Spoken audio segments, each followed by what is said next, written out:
So the community has always been like around us, because we've been doing it for 8 years now, has always supported us as a group, and they bring the metal in, but we still need those volunteers to actually make sure the metal gets in the bin properly. And yeah, one of our parents, he comes along, and you know, when he drops his kids off, he spends that 15 minutes making sure the bin is stacked, and it's not stacked up too high, and there's not light stuff on top that flies off when the driver picks it up. And he was like, oh, I just do this for my kids, when I told them about Firefly. And I was like, well, every time that you log hours, the group gets points, which we can turn into straight up money. And he was like, whoa, what? And I was like, just log your hours. I don't care if you redeem the points to yourself or not. Like, if the joy of it is all you need to get out of it, that's great.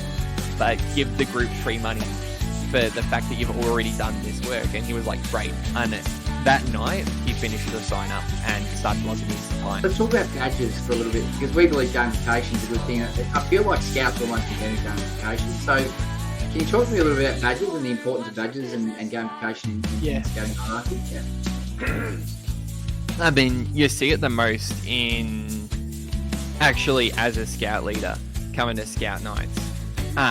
For so many of the kids, it's when you bring up an activity, it's like, yeah, do I get a badge for this? Right? And, as a youth member as well, there was just like finding the interests that I had and how that aligned with the badge system and stuff I was already doing. It's like, how can I get a badge for this? I want to fill up my shirt. I want to show that I've been out and done stuff, right? And that's what it comes down to. And, this is, I don't think any of the kids are thinking about it this way necessarily, because they wouldn't put it in so many words. But, those badges do tell a story, right? Like when you've got the patch sitting on your arm, that shows that you've gone out and done something. Yes. Like if you're playing soccer and you're a goalkeeper, you get really good at being a goalkeeper, and you work with your team, and you get your outdoor experiences being a goalkeeper, and that's it, right? But within Scouting, you get to do a bit of everything all the time. And that's one of the reasons why I love it. It's because you get to do, that's what makes Scouting like nothing else, was the fact that it's about giving kids the room to grow into these leadership roles and challenging them and treating them as the future leaders from such a young age. Kids value that. No kid likes being talked down to. No kid likes being told what to do. That's like just a universal experience of being a child. Like, you want to go do what you want to do.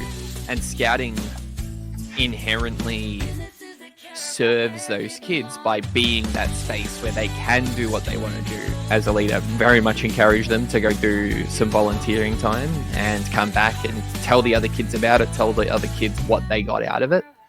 And that's actually structured into the badge. Is in order to actually earn the badge, you also have to come and talk about it, right? You have to show off what you've done in some way and tell us how you've grown. And they changed from that model. It actually gives a bit more freedom for us to give out the badges at the level that a kid is at, as opposed to having this hard prescribed text of what they have to get to in order to actually earn a badge. We actually we have the freedom to, make sure that the kids who are they need the younger kids as well, because we have an age range, right? Like an 8-year-old isn't going to be doing the same amount of work as an 11-year-old. But those 11-year-olds, we can push further and actually get them doing bigger and better and greater things, as opposed to they just have to fulfill the requirements that's on a piece of paper. We can actually get them doing bigger and better things, which is, I think, one of the really good things that came with the introductions of the SIA system. Who designed the SIA system?